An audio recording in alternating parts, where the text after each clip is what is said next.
I'm Chief Cheryl Victorian. This is Waco PD on the beat. Whether it's crime or just getting to know the Waco Police Department, we're here to talk about things that matter most to you. Hello and welcome to Waco PD on the beat. I'm Sierra Shipley, the Public Information Officer. And I'm Officer AJ Smith, the Crime Stoppers Coordinator for McLennan County. We have an awesome guest on our episode today. This is our officer podcast where we bring on just someone from our department that can talk about themselves in the role that they do, maybe outside work, maybe why you should be a police officer. And today we have Officer... I'm sorry. I thought I was supposed to add to that. But today we have an awesome officer, as she was alluding to. We've got Detective Jazmin Bucher with our Crimes Against Children unit. Hello. And so how long have you been here with Waco Police Department? How long have you worked with us? So in September, it's going to be 17 years. 17 years. You're not tired of us yet? Not yet. That's good. I like that. And how long have you been with the Crimes Against Children, or CAC unit? The CAC unit, almost 13 years. Almost 13 years. Okay. How did since you've been here for 17 whole years, what did your process look like to get to the position you're in now? So I started on patrol. I worked District 1, which is the north side of Waco, and then I tested for Crimes Against Children, and that's where I've been ever since. Very nice. Was there a reason why you wanted to work in that unit? I think from the very beginning, I thought I would want to work Crimes Against Children or family violence. So when there was an opening for Crimes Against Children, I took the test. Nice. And you just it just stuck. I guess you like it since you're still here. Yes, I really like my job, yes. Yeah. Very What good. got you into police work in general? Actually, my husband. That's right. You are married to a Bucher. I am married to another officer. He's a canine handler. He got hired the year before I did, and so I was still in the military at the time, and he mentioned that there was going to be an application process coming up the following year, that maybe I should look into it, and I really didn't think that I would qualify to be a police officer at the time. Why didn't you think you wouldn't be qualified? Well, I'm from a small town in South Texas, and I don't ever recall seeing a female cop before, ever. Yeah. Even like the sheriff's department either. So I don't think that was something that I had someone that I could relate to. And so that's why that never even crossed my mind. Mm-hmm. Which is such a great segue to what I really want to talk about, which is why females are so important in this profession and that we are hiring right now. But more importantly, since we had Chief Victorian come on, she pledged to that 30 by 30 campaign, which is allowing or getting 30% of law enforcement to be female. And right now it's about 15%, I think, is around that number.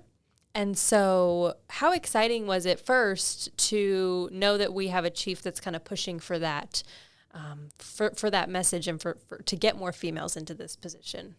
Well, being that I'm a female, I think that's always a good thing, right? She's so... anywhere you go, everybody knows who she is, and they see her as such a positive light for this department.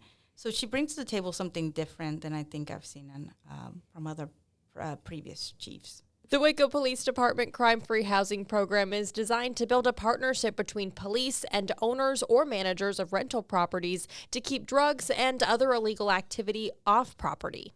This program calls on management to make steps toward providing a clean and safe living environment for the citizens of Waco by asking them to spend a little time and a little money to benefit their residents.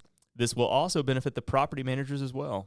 For more information on the Crime-Free Housing Program, visit the Waco Police Department website at wacopolice.com.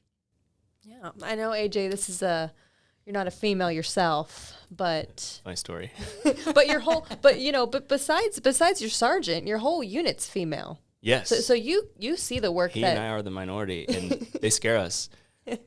No, they're great to work with, and it is awesome to hear and know that our chief is pushing for the 30% mark, and I think we're, Waco PD is at 18% now, right? Yeah, I think so. So we're above that national average, but we're still trying to encourage and promote and get more females out there, because there's a lot of times some of our victims, they're aggressor was a male, or they're scared of males because of a history of aggression. And so I can't relate to that victim. I can't really make that person comfortable enough to talk to me. So it's incredible to have, female officers. And it's difficult sometimes because, say you've got a female subject that has something stored or hidden somewhere on their body that, like, as a male officer, kind of don't need to be reaching for stuff, and you call for a female officer to come support you, and there's no one available because the one female on your shift is on vacation. So we need females. If you have questions, it sounds like Detective Bucher and, some of the other females we've had on here are more than willing to talk to you and answer those questions, and hopefully dispel those rumors. And where, you were just talking about not seeing a female officer. I hope that is not the case here in Waco. So to add to that And I part see of it. that story was that because my husband was already here in the police department, I told him that I didn't know any female officers. So he couldn't relate to what my concerns would be because I'm a woman. Because my husband's that type of guy, he was like, I'm going to introduce you to an officer. He actually got one of his B partners at the time. She was the only female in their squad to come and talk to me. And she did it. Like, she didn't even know me. And so I had my chance to ask her, like, what's the job like? Because I didn't know what the job was about. Did she like what she was doing? So I was able to relate to her in a totally different way than I was able to relate to my husband, who's a man. Right. And that's really interesting, too, that the husband would tell their wives, hey, you should join the police force. You should be a police officer. That's something that was, at least back then, when I say back then, like it was at least 17 years ago. Right. So that's just not something that is very common. That was common then. And so when he said that, was it interesting to know that he wanted you in that line of work? Because I think a lot of times, too, there's families or significant others that worry about those females. Well, so that made me, in a way, like think maybe there's something that I could do. The fact that he was the one that brought it up because he knew what it was to be an officer, and he felt that I could do the job. So to me, that was super big and supportive of him to even say, I think you got what it takes to do this. Yeah, I think that would be humbling and empowering too, almost. Absolutely. Yeah, like my husband thinks I could do this job that I didn't even think I could do myself. Yeah, that's huge. Yeah, that's so cool. And so how was it starting in the department, and how many females were in your class? So I was with like 12 people in my academy, and I was the only female in that class. Oh my gosh. Was that shocking? Yes. So the funny story was that I walk into this room and I don't know anyone. And so I'm not even from Waco. This is like, it's scary. I think it was probably scary for all of us, not just me. But I walk in and we're sitting alphabetical, and I'm sitting with like the biggest guy in the classroom. And I'm like, oh my gosh, this might not be a good idea. But it turns out that even after all these years, and he's moved on to a different role in the city, that we still talk, and anytime I see him, I'm so proud of him, and hopefully he is of me as well. But it was great. Like, he was one of my biggest supporters. That's so good. So it was great. Yeah. So how was it as a female going through the academy and learning about being a police officer in your role? So it was hard because there's so much things that you got to learn, and not having a background in that area was really hard. I had to start from scratch, and there's so much that you have to learn to do the job to begin with, just before you even hit the street. But I didn't have any problems. I was in the military before, and so women are outnumbered in that role as well. So it wasn't a complete. I didn't know what to expect. One.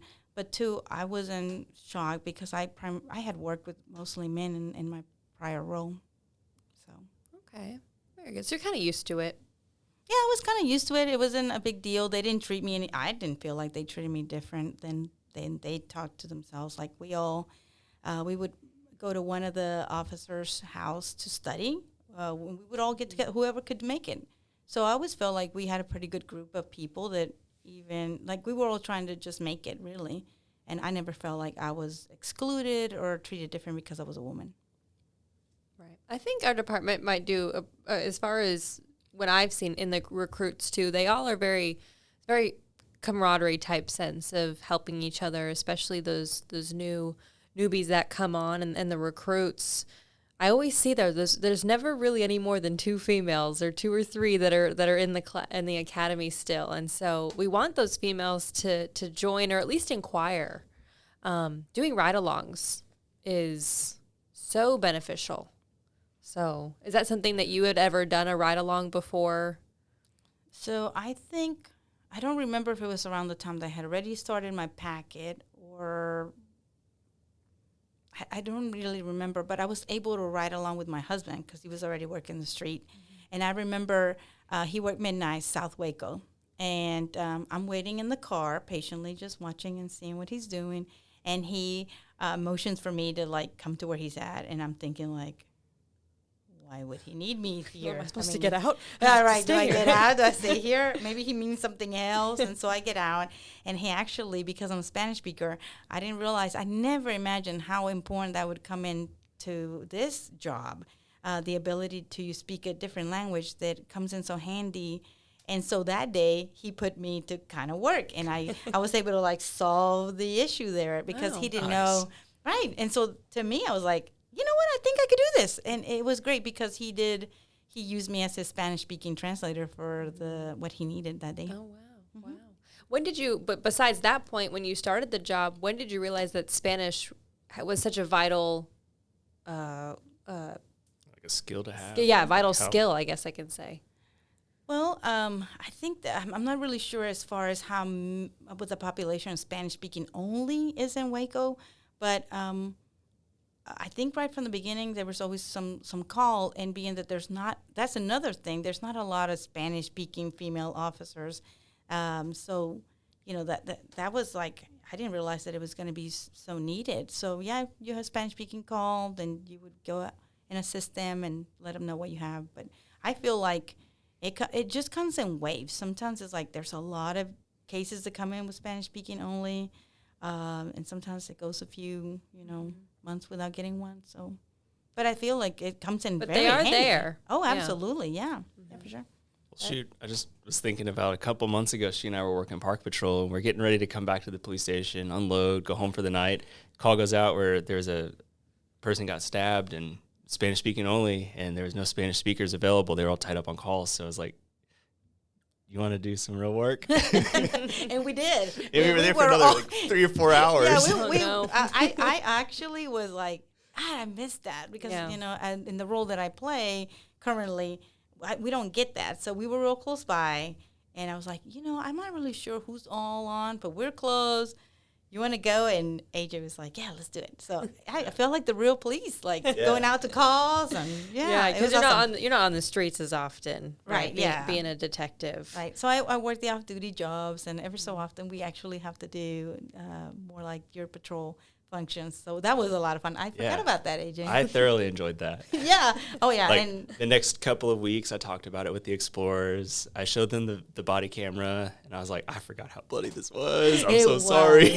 Yeah. Yeah. So, being there when, emotions are really raw, I don't get that anymore just because, by the time I get the report, it's been a few days, maybe a week, depending how long it takes to get the report type. And so things change then. Sure. Our ride-along program is a great opportunity to get to know what it's like to be an officer for a day. By simply filling out an application, you can ride in a patrol car with an officer on duty to see what it's like to serve and protect your community. You cannot, however, ride if you have an active warrant. The ride-along program is monitored based on COVID-19 cases. Currently, cases have been low enough to reopen this program, and we request that you ride along for a minimum of 2 hours, and rides are not available on Thursdays. But for additional guidelines on submitting a ride-along request, you can visit the Waco Police Department and ask for a ride-along form. How in your years in law enforcement, how have you seen law enforcement change as far as women being a part of the department? So when I started and I was on the street, I was the only female in my work group. So I was an A group.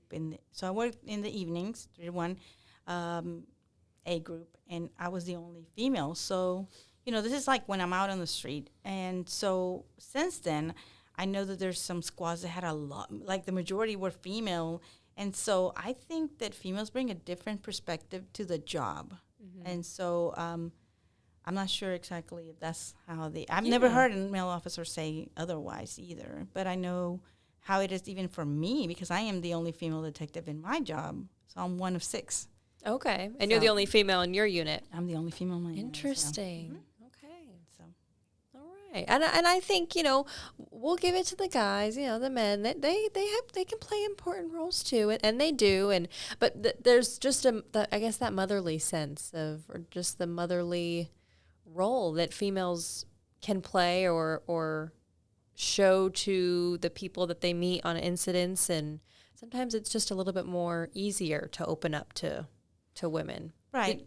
I feel like that's right. I think AJ talked about how what did you mention earlier about females being like the majority of male aggressors and like being scared of me because I'm a dude and their abuser was a dude. Right. And depending on what happened to the victim, it may play a huge part that they don't feel comfortable. And there's nothing against like the male officer. There's nothing they could do, clearly.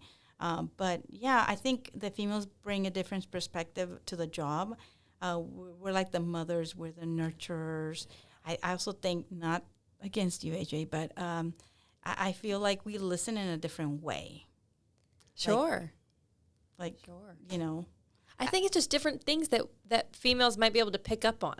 Absolutely. In the way that something is said. I feel like you've both spoken to my wife because communication was something that we were just talking about the other day, I think. I wasn't really listening, so I don't remember. I can't imagine what you... Wow. I can't imagine why you would need to talk about communication. I kid. I think it has a lot to do with and maybe this is because I'm a mama's boy, but everybody loves their mama, and she's a female, so I look at a female, I'm like, yeah, it's probably a nurturing, loving, motherly person. Right. I think if you talk to my coworkers, I think Evans will say, sometimes people will say, or when I have interviews, it's like disappointing your mother. When they talk to me, because I am a mom, and so of course I think it changes things as far as what I see that, and I think if you watch somebody else's interview, there's going to be things that someone may completely miss, but I think that we tend to be better at listening, or just maybe more empathetic. Is that the right word?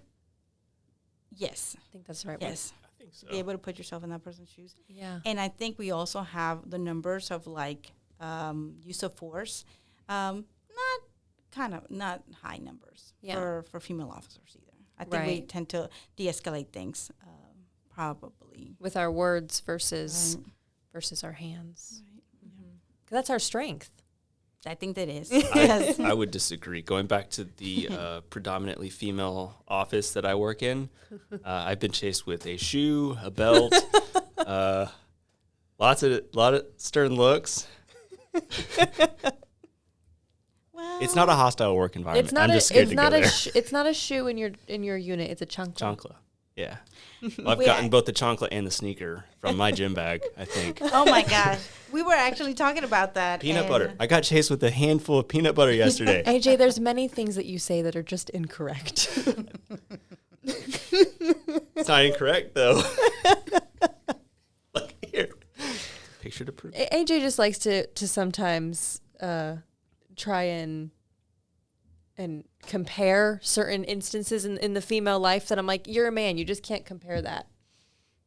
That's a lot of peanut butter. Yeah, I told you I had a picture. Oh my. AJ, it's better to just agree. It's better to just agree. But Jazmin, what would you tell a woman who maybe is thinking about being a police officer, maybe doesn't know, or what would you tell someone to try and convince them or explain a little bit more about what the job is like for a female officer?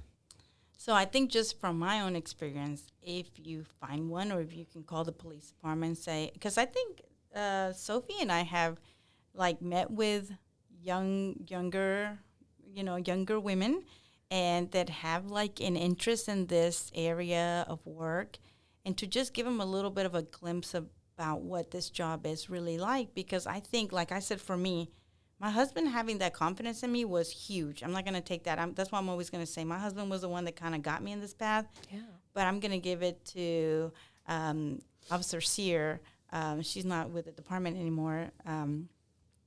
But having her come talk to me and taking, the time to do that, and two, just explaining how she was able to do the job, because I feel like I'm smaller, so I'm a petite person, that could I really do the job? I didn't feel like I could, and she was about my same size, and she had been out on the street for a while, so to me, I'm like, if she can do it, then I can do it as well. Mm-hmm. Or when you see an officer out on the street or, out and about, I'm sure we're out eating or getting something to drink, approach them and just ask them, like, hey, can I just ask you about this? And hopefully they give you the information you have so that you can, relate to what they have to say since they're already out on the streets working. Yeah. I mean, I know a lot of times, as long as they're not in a immediate high stress or tense situation, incident, they're very open and honest and willing to talk to you guys that are interested in becoming police officers. I feel like that with women, like you said, with your husband giving you the thought to apply, maybe it might have eliminated a little bit of doubt, but I feel like with women there is a lot of doubt when wanting to apply. They think, oh, maybe I can't do it, or I'm not strong enough, but we train you guys for all that. Yes. I mean, that is a real concern. I mean, it was for me, and I had been in the military, and it's probably like in the best, I don't know, like I was in the best shape of my life back then.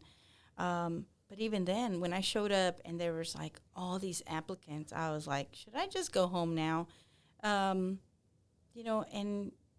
Just like you said, we get trained to do those things. And I think that sometimes women are harder on themselves and saying, oh, I don't think I could do this. But there's a whole bunch of us doing it right now. Right. And so that should tell you, like, yes, of course you can. Mm-hmm. Yes. I think it's not all about strength, because I think that's the biggest thing that sometimes the women feel I'm not as strong as a police officer.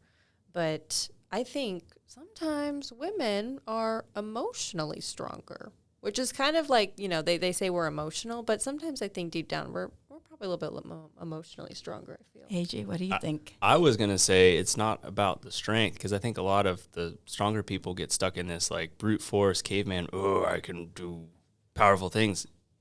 Especially the females, they think, oh, I can't physically do it that way, so I'm going to work around and I'm going to make it happen, and it's probably going to not get me hurt in the process. Right. I think you're right. Work smarter, not harder. Using the big brain muscle instead of the... Yeah. Because I think, like, I would never, like, even want to get myself in the situation. So you, like, get away from that, because I do know my limitations. Like, why would I want to start, something? You just de-escalate and go in a different way, because there's a different way to handle that. And I would never even think about that, because I am not a huge person. I would never even start going in that direction. Mm-hmm. Or when you see it going in that direction, like, you would be like, okay, we got to... How can I divert that right, to my benefit? Change this. Like, this is not going well. This will not go well for me. So how do I go about it in a different way? Yeah. What would you say that your favorite part's been so far about working at Waco PD? Oh, so many things. I was thinking about that. So I love my job. So I think that makes a big difference. The fact that, if you're, what did I say? If you love what you're doing, it's not really like a job. Yeah. So, I mean, that's why I have been in my office for that long, because I honestly feel like this is what I'm good at. Yeah. That and the people that I have met through this job, like I mean, there's a lot of really good people in this department. I think that's huge too. So that's some of the things, the friendships that we have developed. My husband and I, of course, we tend to, know the same people.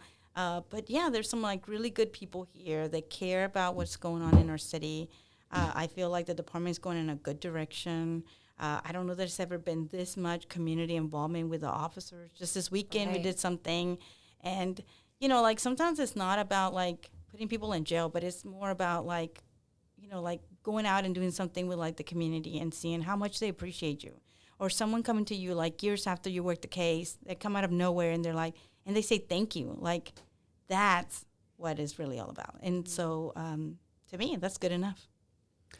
I almost hate to ask this question because it's such a positive note right now, but I guess like in the spirit of keeping things true, honest, and open, like what was the most difficult thing that you feel like you experienced because of being a female, if that makes sense? Like to, I guess, give the female listeners that might be thinking about this, like an expectation of what a challenge was.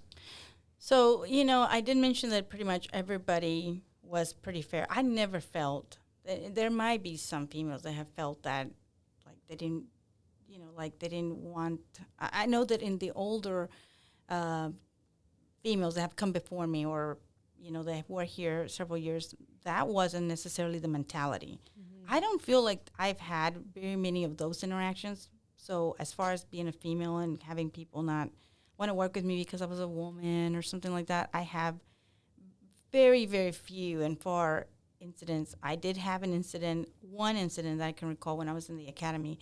And I think that turned out kind of good. And I just kind of stood my ground and I showed them that if they ever felt like they had to wait for me, that I wasn't going to be the one to hold them down. And I think eventually that got across to that person and that did not become an issue anymore. Nice. Yeah. So really just showing that you're there for not only yourself, but the department, your coworkers, and the community. I think it gains that respect. But that's something that really all officers have to do. And honestly, it translates to life, like knowing your values, knowing where you stand, knowing what you stand for, and standing firm in it. It's what it sounds like you did. Yeah. So. Yeah. Nice. So other than that, I feel like I've been very fortunate that I haven't had to deal with those. But I do know that there's been other officers, they have come before me that unfortunately that was not their experience. And I feel like we're probably moving in the right direction.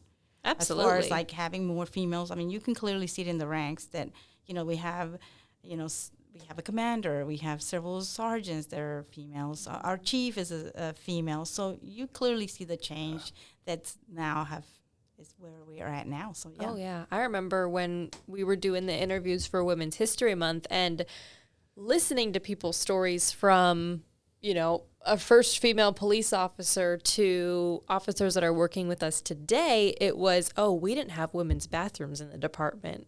Oh. Wow. Which, isn't that crazy? Yeah, that is crazy. They had to use the men's restroom, and if they did, then, you know, they'd have to say, hey, I'm going to go in here, and then maybe someone would stand outside and just watch, you know, stand guard, basically.